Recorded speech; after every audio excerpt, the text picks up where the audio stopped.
na nagsalita sa atin sa mga huling araw na ito, sa pamamagitan ng kaniyang anak na siyang itinalaga na tagapagmana ng lahat ng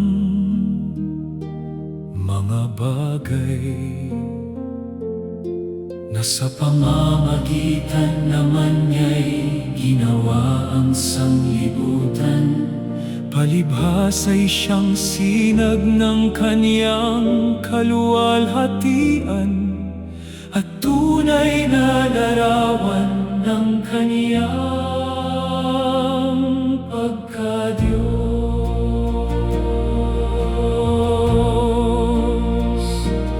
At umaalalay ng lahat ng mga bagay sa pamamagitan ng salita ng kaniyang kapangyarihan, ng kaniyang magawa na ang paglilinis ng mga kasalanan ay lumuklok sa kanan ng karangalan sa kaitaasan. Ngunit tungkol sa anak ay sinasabi ang iyong luklukan, O Diyos, ay magpakailanman, at ang sentro ng katuwiran ay siyang sentro ng iyong kaharian. Siyang sinag ng kaniyang kaluwalhatian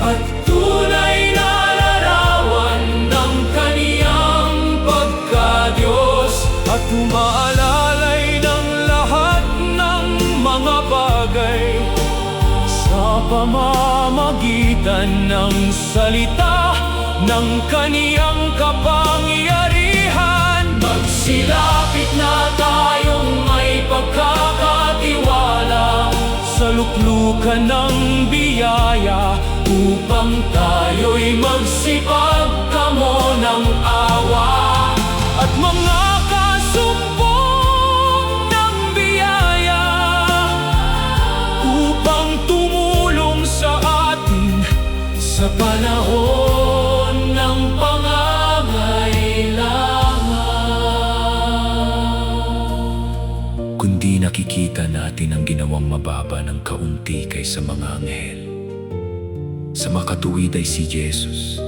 na dahil sa pagbata ng kamatayan ay pinutungan ng kaluwalhatian at karangalan, upang sa pamamagitan ng biyaya ng Diyos ay lasapin niya ang kamatayan dahil sa bawat tao, sa pagdadala ng maraming anak. Sa kaluwalhatian, siyang sinag ng kaniyang kaluwalhatian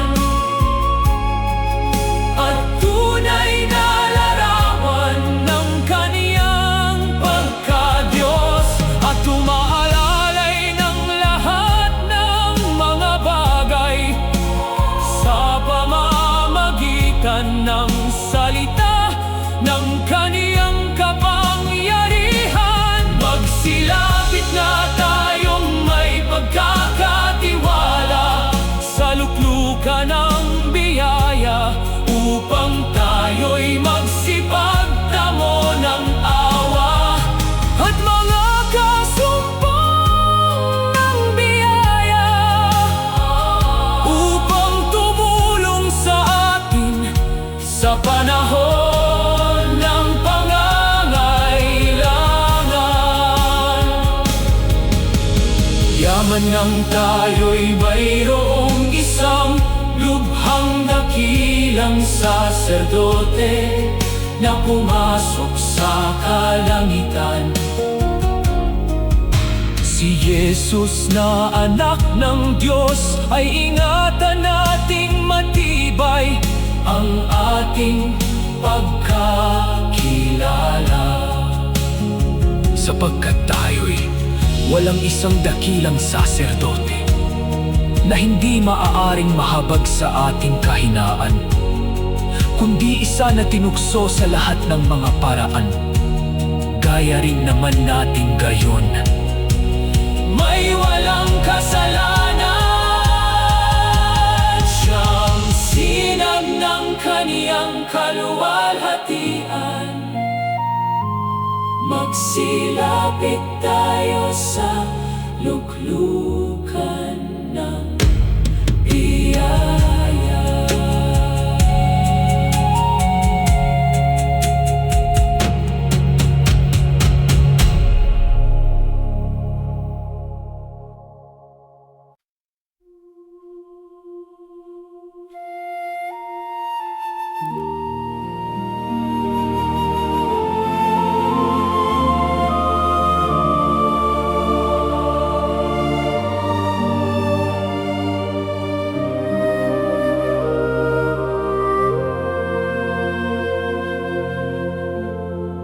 At nang siya'y mapaging sakdal, ay siya ang gumawa ng walang hanggang kaligtasan ng lahat ng mga nagsisitalima sa Kanya.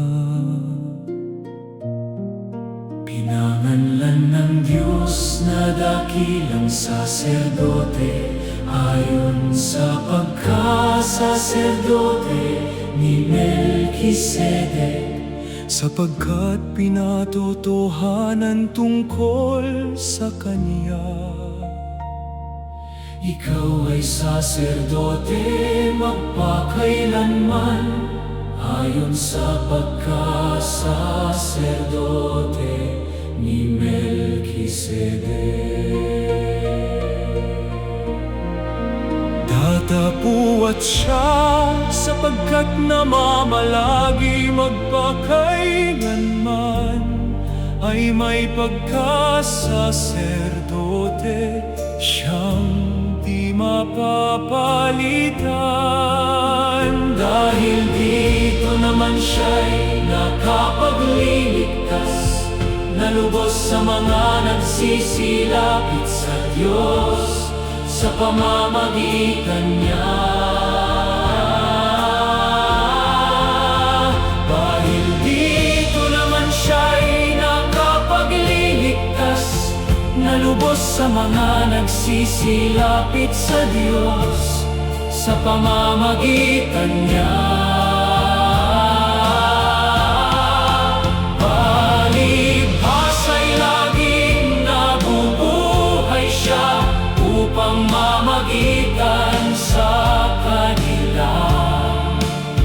Sa pamamagitan ng kaniyang sariling dugo, ay pumasok na minsan magpakailanman sa dakong banal na kinamtan, ang walang hanggang katubusan. Banal, walang sala, walang dungis, nahihiwalay sa mga makasalanan, at ginawang lalong mataas pa kaysa mga langit. Ito'y ginawa niyang minsan magpakailanman, nang kaniyang ihandog ang kaniyang sarili. Gaano pa kaya ang dugo ni Kristo, na sa pamamagitan ng Espiritu na walang hanggan ay inihandog ang kaniyang sarili, na walang dungis sa Diyos. Siya'y nakapagliligtas na lubos sa mga nagsisilapit sa Diyos sa pamamagitan niya. Palibhasa'y laging nabubuhay siya upang mamagitan sa kanila. Sa pamamagitan ng kanila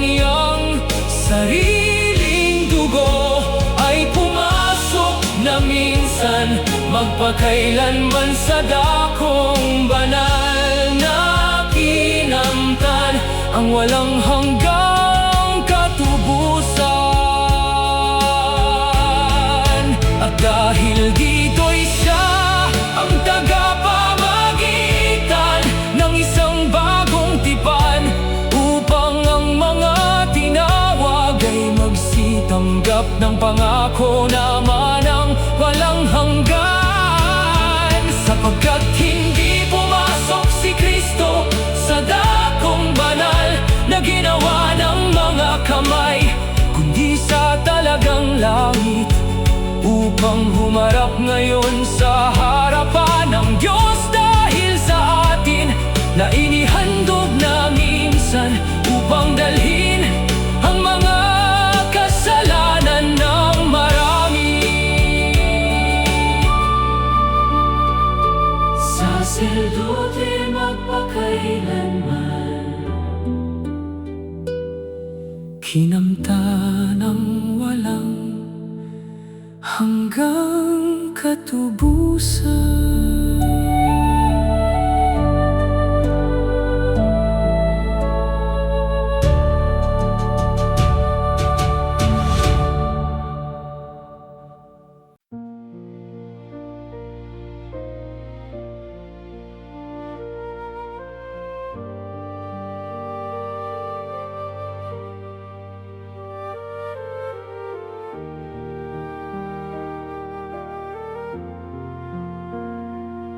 Sa kaloobang yaon tayo'y pinapaging banal sa pamamagitan ng pagkahandog ng katawan ni Kristo na minsan magpakailanman. Ngunit siya nang makapaghandog ng isa lamang haing patungkol sa mga kasalanan, magpakailanman ay umupo sa kanan ng Diyos. Sapagkat sa pamamagitan ng isang paghahandog ay kaniyang pinasakdal magpakailanman ang mga pinapagiging banal. Mga kapatid, diyamang may kalayaan ng makapasok sa dakong banal sa pamamagitan ng dugo ni Jesus, sa pamamagitan ng daang bago at buhay na kaniyang itinalaga sa atin. At yamang may isang dakilang saserdote na pangulo sa bahay ng Diyos, tayo'y magsilapit na may tapat na puso sa lubos na pananampalataya, na ating ingatang matibay ang pagkakilala ng ating pag-asa, upang huwag mag-alilangan. Namasdan natin si Jesus na gumawa at sumakdal ng ating pananampalataya, na siya dahil sa kagalakang inilagay sa harapan niya ay nagtiis ng krus na niwalang bahala ang kahihiyan, at tumupo sa kanan ng luklukan ng Diyos. Si Jesucristo ay siya rin kahapon at ngayon, at magpakailanman.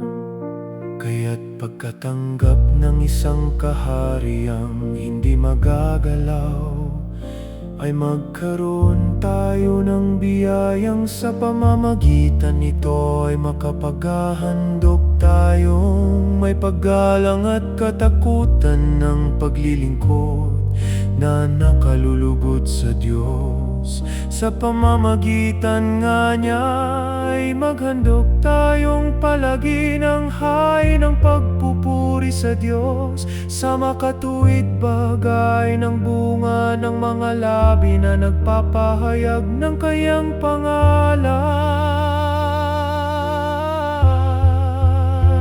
Namasdan natin si Jesus na gumawa at sumakdal ng ating pananampalataya, na siya dahil sa kagalakang inilagay sa harapan niya ay nagtiis ng krus na niwalang bahala ang kahihiyan,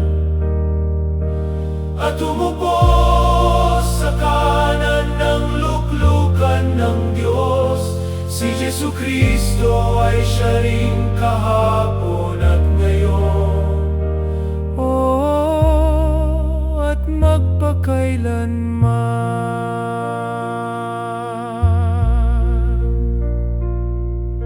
Ngayon ang Diyos ng kapayapaan na muling nagdala mula sa mga patay, sa dakilang pastor ng mga tupa, sa pamamagitan ng dugo ng walang hanggang tipan. Sa makatuwid bagay ang Panginoon nating si Jesus ay pakasagdalin nawa niya kayo sa bawat mabuting gawa, upang gawin ang kaniyang kalooban, na mapasa kanya nawang kaluwalhatian magpakailanman.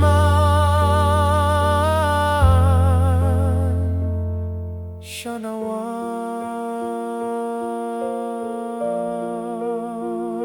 Si Jesucristo ay siya ring kahapon at ngayon, at magpakailanman.